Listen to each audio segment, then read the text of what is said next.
ताज्या बातम्यांसाठी ABP माझाला subscribe करा आणि बेल आयकॉन प्रेस करा।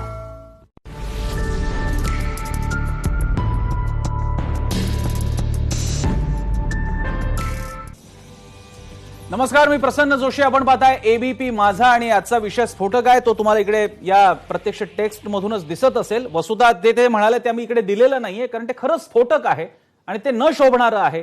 ते एका ज्येष्ठ स्वतः गोपीचंद पडळकर हे सुद्धा काही फक्त युवा नेते नाही, ते सुद्धा जबाबदार नेते, संघर्षातून पुढे आलेले आहेत। अशा वेळी शरद पवार जे पक्षातीत आदर ज्यांना प्राप्त आहे अशा नेत्यांच्या बाबतीत एक गंभीर आक्षेपार्ह विधान करून महाराष्ट्रामध्ये एक वेगळाच राजकीय प्रस्फोट झालेला आहे। जोरदार टीका टिप्पणी सुरू झालेली आहे। युवक राष्ट्रवादीने गोपीचंद पडळकरांना काळं फासण्याचा इशारा दिलेला आहे। या पार्श्वभूमीवर आम्ही हा विषय घेतलेला आहे। यावरती अपेक्षा आहे की गोपीचंद पडळकर कदाचित चर्चेत फोनद्वारे किंवा प्रत्यक्ष सहभाग देतील। दरम्यान आपल्यासोबत स्वतः अमोल मिटकरी सुद्धा आहेत। त्यांच्याकडे जाण्यापूर्वी हा ऍक्च्युअली काय म्हणाले होते गोपीचंद पडळकर, ते विधान काय होतं ज्याच्यामुळे हा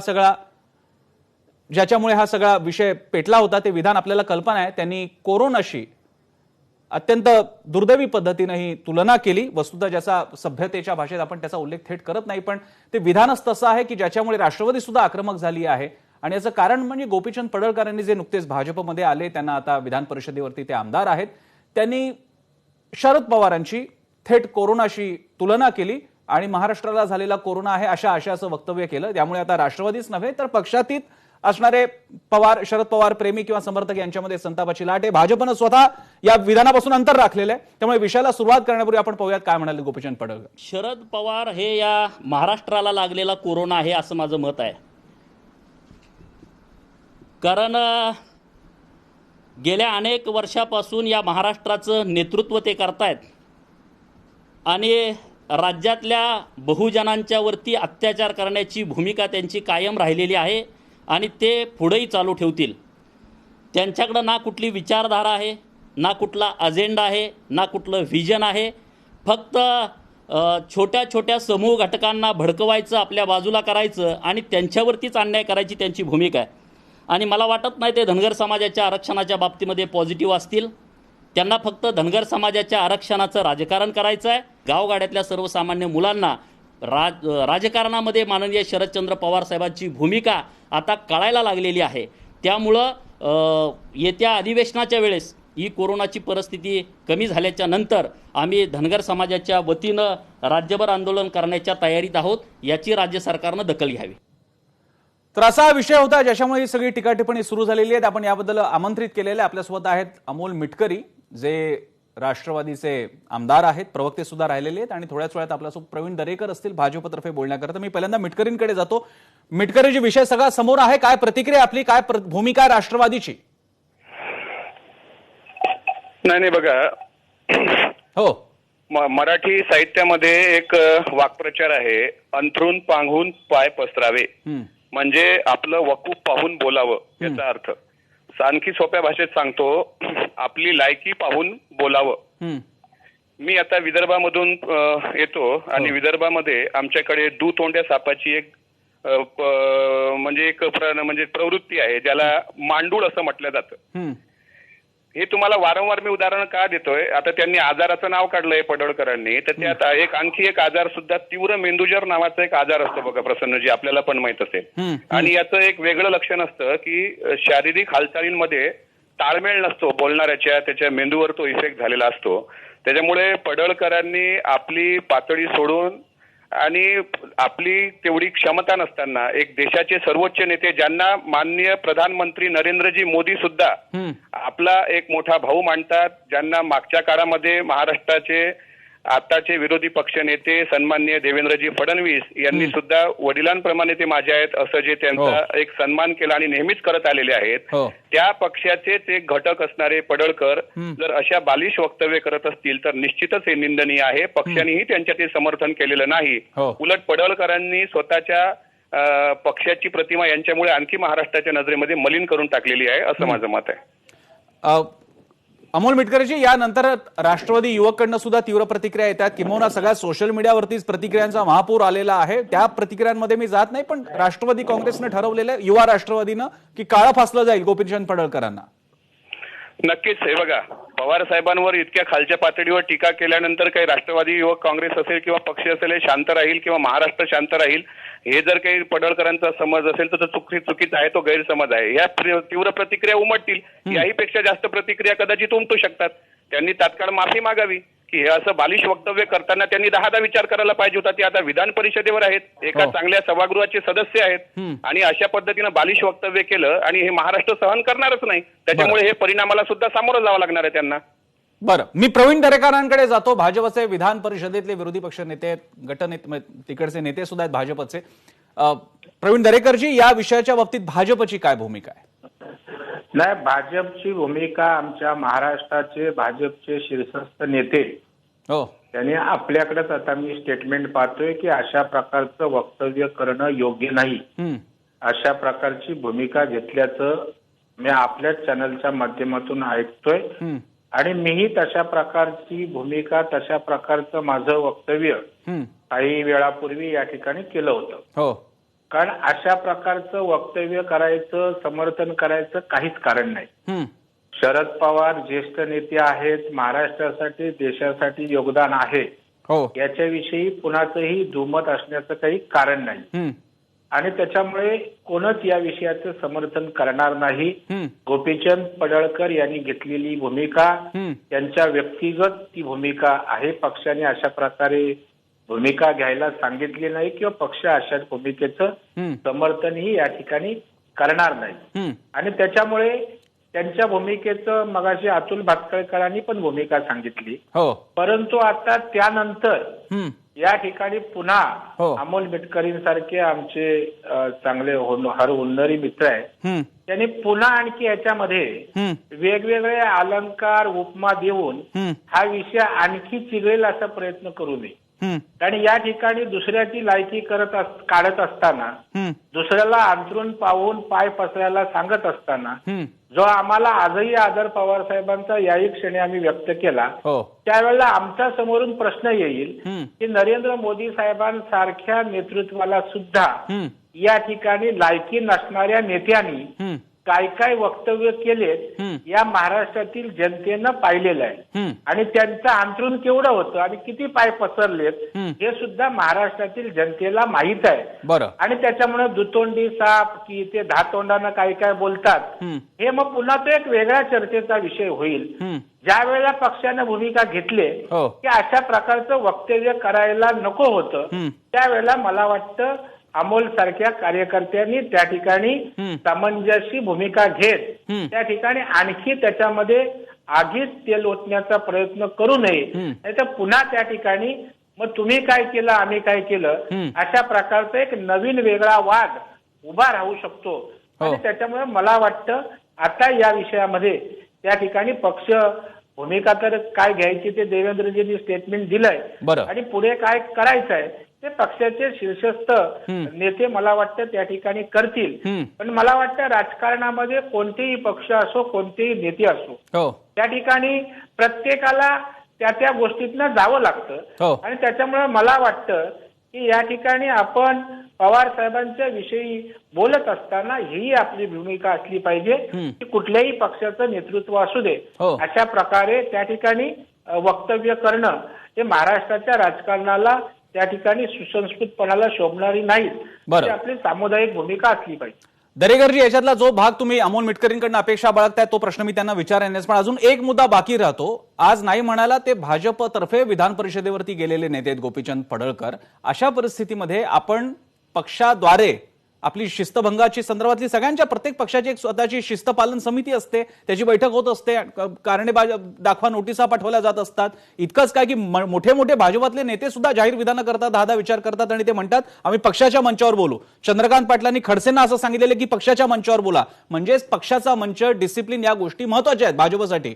मग आता माझा प्रश्न तुम्हाला असा आहे की या एवढ्या मोठ्या गंभीर चुकीनंतर जे तुम्ही सुद्धा मान्य करताय, गोपीचंद पडळकरांना भाजप पक्षपालन शिस्तपालन समिती नोटीस बजावणार का? नाही, एक गोष्ट निश्चितपणे खरं आहे की भारतीय जनता पार्टी हा अत्यंत शिस्तीचा पक्ष आहे. म्हणजे अगदी मोठ्या मोठ्या नेत्यांना त्यावेळेला ज्या वेळेला शिस्तीचा विषय येतो त्यावेळेला शिस्तपालन विषय त्या विषयाचा अभ्यास करून योग्य तो निर्णय घेतल्याचं आपण पाहिलेला आहे. आता या संदर्भात सुद्धा नेमकं त्या ठिकाणी काय करायचं याविषयी पक्ष त्या ठिकाणी विचार करेल. आणि आज महाराष्ट्रामध्ये अनेकदा असं मोदी साहेबांवर त्या ठिकाणी ज्या नेत्यांनी खालच्या पातळीवरचं वक्तव्य केलं, नाही कोणी केलंय? वेगवेगळ्या पक्षाने केलेत ना, किती जणांनी. जितेंद्र आव्हाड साहेबांनी केलेत, संजय राऊत साहेबांनी केलेत, अगदी जिल्हा स्तरावरच्या नेत्यांनी केलेले आहेत.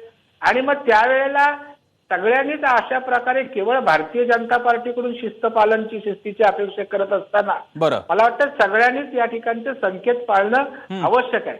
आणि त्याच्यामुळे पडळकर बोलले म्हणून त्या ठिकाणी त्याला शिस्तीचा बडगा, आणि बाकीच्या पक्षाचे नेते बेमालूमपणे काही बोलणार असतील तर त्या ठिकाणी त्यांना शिस्त नाही. मला वाटतं अशा प्रकारची दुहेरी भूमिका घेता येणार नाही. आणि निश्चितच भारतीय जनता पार्टी याच्या संदर्भात योग्य ती भूमिका घेऊन या ठिकाणी आपल्या समोर येईल. बरं, मी आता मिटकरींकडे जातो. मिटकरीची भाजपची भूमिका तुमच्या समोर आहे. नाही, भाजपाची पक्षाची भूमिका म्हणजे मग प्रवीणजींनी सांगितलं की अमोल आगीत तेल ओतण्याचं काम करतो आहे, किंवा मागच्या काळात त्यांनी पण टीका केल्या. त्यावेळी मी ज्या काही टीका केल्या असतील तो राजकारणाचा त्यावेळेचा, म्हणजे मी पवार साहेब आपल्या मोदी साहेबांवर टीका केली असा त्यांचा आक्षेप आहे, पण मी त्यामध्ये अशा पद्धतीच्या खालच्या पातळ्या गाठलेल्या नाहीत. समवयस्क काही कोणी असेल त्यावर निश्चितच टीका झाल्या असतील, आणि ते राजकारणातले मुरलेले नेते आहेत, त्यामुळे प्रवीण दरेकर साहेबांना चांगल्या पद्धतीनं माहित आहे. प्रश्न असा आहे की भारतीय जनता पार्टीची जर अधिकृत भूमिका ही असेल की देशाच्या सर्वोच्च नेत्यांबद्दल जर असं आक्षेपार्ह विधान कोणी करत असेल आणि जर पक्ष शिस्तीचाच असेल तर तात्काळ पक्षाने त्यांच्यावर कारवाई केली पाहिजे. हा एक माझे सर्वसामान्य लोकांची आलेली माझी एक भूमिका आहे. नंबर 1.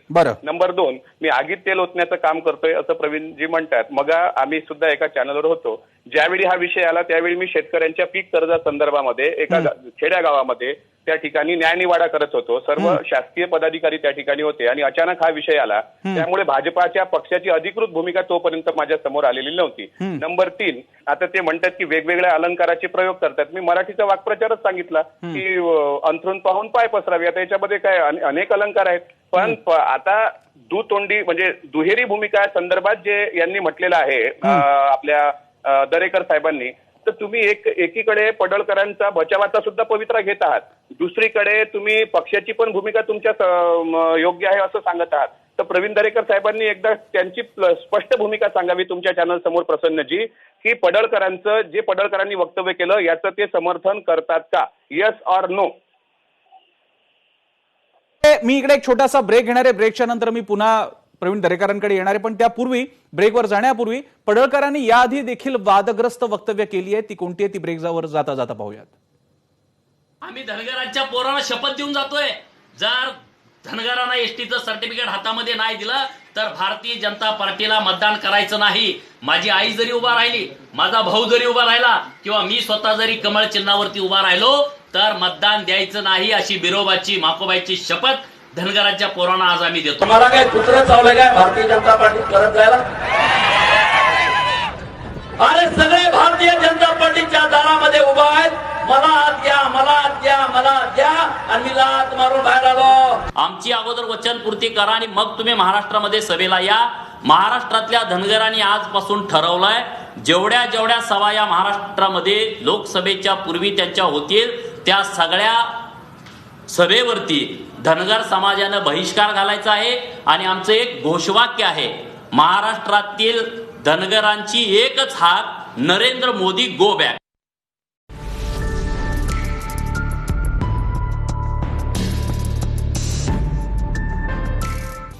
ब्रेक नंतर आपण पाहताय एबीपी माझावर हा खास कार्यक्रम गोपीचंद पडळकर यांच्या वादग्रस्त विधानाबद्दल. प्रश्न एका व्यक्तीच्या एका विधानाचा नसून महाराष्ट्राच्या राजकीय संस्कृतीचा आहे. त्या संस्कृतीचा जिचा पाया हा आपल्याला पहिले मुख्यमंत्री यशवंतराव चव्हाणांपासून आज इतक्या वर्षांपर्यंत बघायला मिळतो. असा एक आपला पाया आहे, अशी सुसंस्कृत वृत्ती आहे आपली की आपल्या इकडे विरोधी पक्षनेते हे सत्ताधाऱ्यांच्या बरोबर जाऊन लंच घेतात आणि शिवाय पुन्हा आपल्या पक्षामध्ये येतात आणि कधी याच्यामध्ये दगाफटका होत नाही. मग अचानक ही अशी भाषा वापरली का जाऊ लागलेली आहे? खास करून जी तरुण पिढीचे नवीन नेतृत्व आहेत त्यांच्यामधून जर का कोणी वरिष्ठांच्या बाबतीत टीकाही करायला हरकत नाहीये, पण जर का वाटेल ते शब्द वापरले जात असतील तर ती आपल्या सगळ्यांसाठी काळजीची बाब आहे, म्हणून हा विषय आपण घेतलेला आहे. अमोल मिटकरांचा ब्रेक पूर्वी आपण ऐकलं होतं. मी आता परत जातोय प्रवीण दरेकर यांच्याकडे. दरेकरजी, माझे 2 प्रश्न आहेत तुम्हाला. माझा मागाचा पहिला प्रश्न होता की या बाबतीत पक्षांतर्गत नेमकं काय चाललंय. मला कल्पना आहे भातखळकरांनी सांगितलेलं की भाजप यापासून अंतर राखतो, हे व्यक्तिगत विधान आहे. दरवेळी भारतामध्ये जेव्हा जेव्हा कधी अशी वादग्रस्त विधानं झालेली आहेत, पक्ष नेहमी म्हणत आलेलं आहे हे त्यांचं व्यक्तिगत विधान आहे. प्रश्न असा आहे ते व्यक्तिगत म्हणून कोणी असते तर ते कोणीच नसते. ते या क्षणी भाजपचे आमदार आहेत, त्यांची पहिली पब्लिक फिगर म्हणून ओळख आहे. गोपीचंद पडळकर म्हणून आम्ही त्यांना बघितलं नाही, आम्ही त्यांना बघितलं भाजपचे आमदार गोपीचंद पडळकर. मग माझा तुम्हाला प्रश्न आहे, या परिस्थितीमध्ये भाजप काय भूमिका घेणार. आता कदाचित तुम्ही डिस्टन्स ठेवलं, चांगली गोष्ट आहे, तुम्ही म्हणते आम्ही अंतर राखतोय, पण कारवाई नेमकी तुम्ही करणार आहात का. उद्या जर का राष्ट्रवादीचे कोणी कार्यकर्ते त्यांना काळं फासायला गेले तर भाजप युवा मोर्चा, भाजपचे कार्यकर्ते त्यांच्या बाजूने उभे राहणार आहेत की नाही. एका गोष्टीचं उत्तर पहिलं देतो जे बोला. आंबेडकरींना हवंय. हो, की तुमचं समर्थन आहे का, तर स्पष्ट शब्दात समर्थन नाही. बरं, होय की नाही त्यांना पाहिजे होतं तर नाही. परंतु याच बरोबर आपण सांगताय की त्या ठिकाणी आमदार म्हणून त्या ठिकाणी झाल्यानंतरच त्यांचं वक्तव्य आहे. तर मला वाटतं या वक्तव्यामागे त्यांनी बहुजन समाजाचं नेतृत्व म्हणून त्या ठिकाणी बहुजन समाजावर होणाऱ्या अत्याचाराचा उद्वेग एक समाज बांधव म्हणून पुढे आल्याचं त्या ठिकाणी मला दिसतंय. अर्थात यासाठी हा मार्ग आदरणीय पवार साहेबांवर अशा प्रकारची टीका करणं हा आहे तर अजिबात त्या ठिकाणी नाही. आणि मला आपल्या या चर्चेच्या माध्यमातून एक गोष्ट या ठिकाणी आपण जेव्हा महाराष्ट्राच्या संस्कृतीचं बोलतो त्यावेळेला बहुजन समाजाच्या बाबतीत बोलत असताना आपण हेही गेल्या 5 वर्षामध्ये पाहिले की ज्या देवेंद्र फडणवीस साहेबांनी या ठिकाणी राज्याला मराठा आरक्षण कायद्याच्या चौकटीत टिकेल असं दिलं. धनगर समाजाला त्या ठिकाणी 1000 कोटी रुपये त्या ठिकाणी वेगवेगळ्या योजनांसाठी असेल, आदिवासी बांधवांसाठी असेल. बरं, अशा प्रकारचं बहुजनांसाठी करत असताना पण 5 वर्ष केवळ जातीच्या कटघऱ्यात उभं करण्याचं काम सुद्धा पुरोगामित्वाचे धिंडोरे पिटवणाऱ्या नेत्यांनी या ठिकाणी केलंय. हेही या अशा प्रकारच्या चर्चेच्या माध्यमातून मी आज या ठिकाणी समोर आणू इच्छितो. त्याच्यामुळे कुठलीही गोष्ट होत म्हणजे दरेकरजी, म्हणजे गोपीचंद पडळकरांच्या बाकीच्या आरोपांना तुम्ही नाकारत नाहीये. त्यांनी हा मुद्दा, तुम्ही जो मुद्दा मांडला एक्झॅक्टली तोच मुद्दा वेगळ्या शब्दात मांडला. शरद पवारांनी बहुजन समाजाचं फक्त राजकारण केलं, छोट्या मोठ्या गटांना सोबत घेऊन त्यांच्यावरती अन्याय केला. तुम्ही सुद्धा त्याच लाईनवरती विचार मांडताय, म्हणजे तो मुद्दा तुम्हाला पटलेला दिसतोय. या विषयावर वेगळी चर्चा होऊ शकते. बरं, आज या ठिकाणी विषय असा आहे, पवार साहेबांवर अशा प्रकारचं वक्तव्य करणं योग्य आहे किंवा नाही याचं उत्तर मी सांगितलं. पवार साहेबांसारख्या ज्येष्ठ नेत्यांवर अशा प्रकारचं वक्तव्य करणं योग्य नाही. परंतु बहुजन समाजाच्या अत्याचारासंदर्भात त्यांनी मांडलेल्या भूमिकेवर या ठिकाणी चर्चा होऊ शकते आणि त्याची कायदेमीमांसा करत महाराष्ट्रातील राजकीय नेते, महाराष्ट्रातील पक्ष यांनी बहुजन समाजांसाठी घेतलेल्या वेगवेगळ्या भूमिका याच्यावर त्या ठिकाणी आपण विचारूया. होऊ शकतं. मिटकरेजी, हा एक वेगळा मुद्दा आहे. हा वक्तव्याशी निगडीत जरी असला तरी हा गोपीचंद पडळकरांच्या सुद्धा त्यांच्या त्या पूर्ण विधानामधला हा पण एक पार्ट आहे ज्याला आता ते पण सांगतायत. दरेकर पण या मुद्द्यावर बोलताय. मी तेच म्हणतोय. ऍक्च्युली तर या कार्यक्रमामध्ये स्वतः पडळकरांनी सहभागी होणं अपेक्षित होतं, कारण मग त्यांना समोरासमोर मला बऱ्यापैकी विचारता आलं असतं, उत्तर देता आलं असतं. पण मला असं वाटतं पक्षाने त्यांना क्वारंटाईन केलेलं असावं, कारण आता हे वादग्रस्त विषय होतोय, पक्षाच्या ते अंगलट येण्याचा प्रकार आहे. आणि तुम्ही एक बघा ना, मला तर एक असं दिसतंय प्रसन्नजी, आता या प्रवीण दरेकरजींच्या विधानावरून असं दिसतंय की याला कुठं मूकसंमती तर अप्रत्यक्षपणे दिल्या जात नाही ना कोणाकडून, कारण हे वक्तव्य पडळकरांनी केलं त्याचं ते समर्थन करत नाहीत. पण दुसरीकडे बहुजन समाजाच्या बाबतीत साहेबांच्या भूमिकेच्या बद्दल ते प्रश्नचिन्ह निर्माण करतात. मी आता दरेकरजींना विचारतो की मंडल आयोग जो लागू झाला तो कोणी केला याचं उत्तर द्या. फुले शाहू बाबासाहेबांचा वारसा पवार साहेबांनी या महाराष्ट्रात चालवला नाही का, तर हे तरी सांगा. म्हणजे तुम्ही पुरोगामी बहुजनत्व हे तुम्ही सांगताय काय, आणि एका विचारसरणीतून, एका संघ विचारसरणीतून येणाऱ्या माणसांकडून दुसऱ्या अपेक्षाच करता येणार नाही. एकीकडे पडळकरांचा विरोधही करायचा, एकीकडे सांगायचं पक्षाची पण ती भूमिका नाही, आणि दुसरीकडे त्याची मूकसंमती पण द्यायची आणि विषय डायव्हर्ट करायचा. आजचा विषय फक्त पडळकर यांनी केलेल्या वक्तव्याचा विषय आहे. इतरत्र त्यांनी कोणा आरक्षण लागू केलं, कोणी किती रुपये दिले, कोणी किती कोटी रुपये दिले, हा विषय आजचा असू शकत नाही. आणि ते म्हणतात की याच्यावर एक वेगळी चर्चा करता येऊ शकते. निश्चितच पावसाळी अधिवेशन आहे, चर्चा लावा, सुद्धा यांच्यासमोर बोलायला तयार. पण आज इथे पडळकरच असणं अपेक्षित होतं. हे त्यांची ढाल बोलून प्रवीण जी आले आहेत का हे सुद्धा त्यांनी सांगावं. आणि त्यांनी कुठं पक्षांनी क्वारंटाईन करून ठेवलंय त्यांना हे सुद्धा सांगावं. महाराष्ट्र पेटून उठलाय. आता यांच्या अशा वागण्यामुळे निदान पक्षाची जी काही प्रतिमा असेल ते जेवढी काय असेल ते पण मलिन होण्याच्या मार्गावर आहे. म्हणजे अप्रत्यक्ष पवार साहेबांच्या या आरोपांचं जे आरोप केले त्या पडळकरांनी त्याचं मूक संमती देऊन हे समर्थन करतायत का हे सुद्धा शंकेला वाव आणणारी जागा आहे. आणि तुम्ही एक व्हिडिओ त्यांचा दाखवला होता वादग्रस्त वक्तव्याचा. मोदी गो बॅक हे पडळकरांनी म्हटलेलं आहे. आपल्या बांधवांना विरोबाची शपथ देऊन भाजपाला मतदान करू नका हे पडळकरांनी म्हटलेलं आहे. ते नेते नाहीत, ते फ्लॉप अभिनेते आहेत. त्यांचा धुमस नावाचा एक चित्रपट तुम्ही बघा, तो सुद्धा पूर्णपणे फ्लॉप झालेला आहे. त्यांनी वेगळे पक्ष बदलले, त्यांनी कदाचित भाजपमध्ये सुद्धा राहतील का नाही यावर सुद्धा साशंकता आहे. त्याच्यामुळे असे गुळ नसलेले लोटे आणि परत मग दरेकर म्हणतील की मिटकरींनी चांगलं बोलावं, मिटकरींनी आहो विंचू देवरेवरी आला, देवपूजा न आवडे त्याला, तेथे पैजाराचे काम व्हावे अधमासी अधम, हे जर तुकाराम महाराजांनी म्हटलं असेल तर अशा वक्तव्याला याच पद्धतीने उत्तर दिलं पाहिजे. दरेकरांनी प्रवीणजींनी स्पष्ट करावं की तुमची मूक संमती तुम्ही त्या पडळकरांच्या स्टेटमेंटला देतायत का, हे सुद्धा त्यांनी भूमिका जाहीर केली पाहिजे. मी दरेकरांना हा प्रश्न विचारणार आहे की या सगळ्या मागे पक्षाची मूकसंमती आहे का. मिटकरी म्हणतात त्या मुद्द्यामध्ये पॉईंट आहे आणि आम्ही सुद्धा वाट बघतो की गोपीचंद पडळकरांनी अशा प्रकारे वक्तव्य करून निघून जाणं अपेक्षित नाही. त्यांनी मीडिया समोर यावं, स्वतःचा व्हिडिओ बनवावा, सांगावं त्यांचं नेमकं काय म्हणजे. पण त्यापूर्वी मिटकरीजी मला देवेंद्र एका वेगळ्या ग्रुपवरनं एक व्हिडिओ आलेला जो तुमच्याबद्दलचा आहे आणि मला सांगण्यात आलं की हिंमत असेल तर हा व्हिडिओ तुमचा मिटकरी कोणती भाषा वापरतात ते दाखवायची हिंमत आहे का. तो फक्त काय प्रतिक्रिया ती बघूयात. आजचा विषय काय प्रसन्नजी, हे बघा ऐका. विषयावर बोलायचं. माझ्या साहेबांचा नवीन परिचय आहे.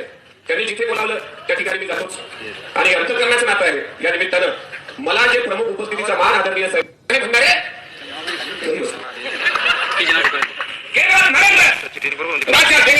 पण पवार साहेबांच्या आशीर्वादानं बुलढाण्यात फक्त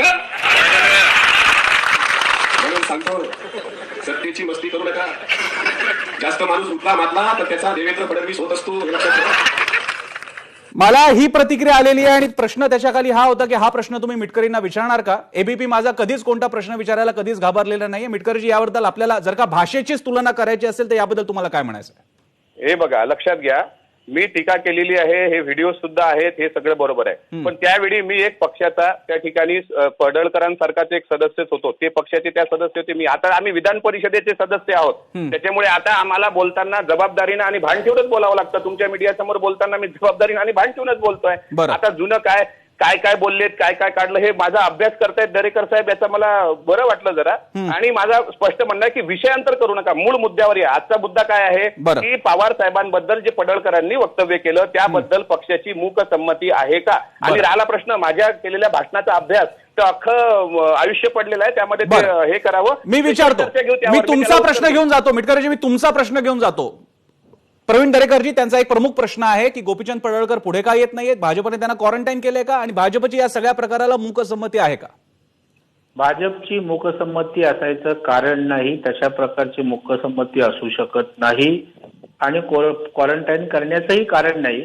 योग्य वेळी ते आज माझाही संपर्क नाही झाला. मगाशी मी त्यांना फोन करण्याचा प्रयत्न करत होतो. ते प्रसार माध्यमांशी येऊन पक्षाशी चर्चा करून जे भूमिका मांडायची ते मांडतील. परंतु प्रसन्न या माध्यमातून एक महत्वाचा विषय समोर आहे. आपण जे आता त्या ठिकाणी व्हिडिओ दाखवला तर उत्स्फूर्तपणे आपल्याकडे आला आणि सत्तेची मस्ती असली की देवेंद्र फडणवीस होतो. याच्यामध्ये कुठला उन्माद आणि कुठला याच्यामध्ये आपल्याला हे आहे. मग आपण बोलतो म्हणजे मोदी गो बॅक बोलले तर त्या ठिकाणी पडळकरांचं चुकीचं आणि सत्तेची मस्ती असताना देवेंद्र फडणवीस होतो हे बोललो की योग्य. हे भाजपाला मतदान करायचे नाही हे तर पडळकरांनी म्हटलेलं आहे ना. भाजपाला मतदान करायचे नाही, विरोबाची शपथ दिलेली आहे. निवडणुकांमध्ये होत असताना विषयांतर करून तेच म्हणतोय मी, निवडणुकांमध्ये होत असतं. मी निवडणुकांमध्ये टीका केलेली आहे प्रवीणजी, मी निवडणुकांमध्ये टीका केलेली आहे. जाईल हिमालयात तोंडाला काळपासून जाईन अशा प्रकारचं औरंगाबादला वक्तव्य झालं होतं. अमोल मिटकरी आता राजकारणात जायला लावू नका, त्याच्यामुळे राजकारणात वक्तव्य होत असतात. हे बघा, मलाही काही मीडिया समोर दुसरं काही बोलायला लावू नका. आपण माझ्याकडे पण आहेत बऱ्याच काही गोष्टी, पण मी आता हा विषय तो नाही म्हणून मी काही बोलत नाही. विषयावर आपण राहू, कुणी काय विषयावरच राहा, बस विषयावरच राहा, एवढंच माझी विनंती आहे. विषयावर राहा. वक्तव्य काय केलेत आणि वक्तव्य कशा टर्न मध्ये झालेत ही या महाराष्ट्राने पाहिलेले. सध्या ते विधान परिषदेचे सदस्य आहेत की नाहीत. अरे मग आहेत, तुम्ही पण आहात ना मग सदस्य जबाबदार पक्षाचे. पदावर मग मी जबाबदारीने बोलतोय ना. मी कुठे आता विधान परिषदेच्या म्हणजे तुम्ही सदस्यत्वानंतर बोलताय ते बोललो? जबाबदारीनं आणि बाकीचे काय? काय जबाबदार? मी मगाशी त्याच्या संदर्भात स्पष्टीकरण दिलं. म्हणजे त्यांचं वक्तव्य बेजबाबदारपणाचं नाही असं वाटतंय का तुम्हाला? अरे बेजबाबदारपणाचं त्या नाहीये म्हणून? संदर्भात मी सांगितलं ना, पुन्हा तेच तेच काय, मी त्याच्या संदर्भात पक्षाची विषयांतर भूमिका कशाला करताय सांगितलं. प्रवीण दादा? देवेंद्रजींची विषयांतर करू नका. झाली. विषयावर या, विषयावर बोला, विषयावर बोला. तुमचा पक्ष, तुम्हीच सांगताय की तुमचा पक्ष हा वैचारिक प्रगल्भता असणारा पक्ष आहे, तर त्या पक्षाची विचारधारा 100% ही अशी नाही. हा मग तसं बोला ना तुम्ही, विषयाला धरून 100% बोला. विचारधारेवर बोलायला लागलो तर आहे. मग फार मोठी लिस्ट आहे माझ्याकडे बोलण्याची, पण मी बोलणार नाही. नाही, मी विषयाला बोलणार. दोन्ही मान्यवरांना पुन्हा इथे तो वाद होणं अपेक्षित नाहीये. कार्यक्रमाची सुरुवात वस्तुतः नीट झाली होती. दोघांचं एकमत होतं की हे विधान चुकीचं आहे. अगदी भाजपचे नेते सुद्धा म्हणतायत. पण प्रश्न जर का पुन्हा मग तुमची आधीची विधानं काय होती, मग त्या विधानावरती काय हे चालू राहिलं, तर प्रश्न असा आहे की आपल्याला आहे ती संस्कृती बदलायची की नाही. जर का या अशा आपल्या राजकीय उदार मतवादी अशा परंपरेमध्ये असं नवीन एक काहीतरी येत असेल प्रवाह, तर तो थांबवायचा की नाही, यावरती एकमत असेल तर माझ्या मते ही वेळ आरोप प्रत्यारोपांची नाहीये, ही अशा प्रकारच्या तणांना काढण्याची आहे. आणि मी तण म्हणतोय, मी व्यक्ती म्हणत नाहीये, प्रवृत्तीबद्दल म्हणतोय. प्रश्न माणूस चुकत असेल तर त्यांनी समोर आलं पाहिजे, माफी मागितली पाहिजे.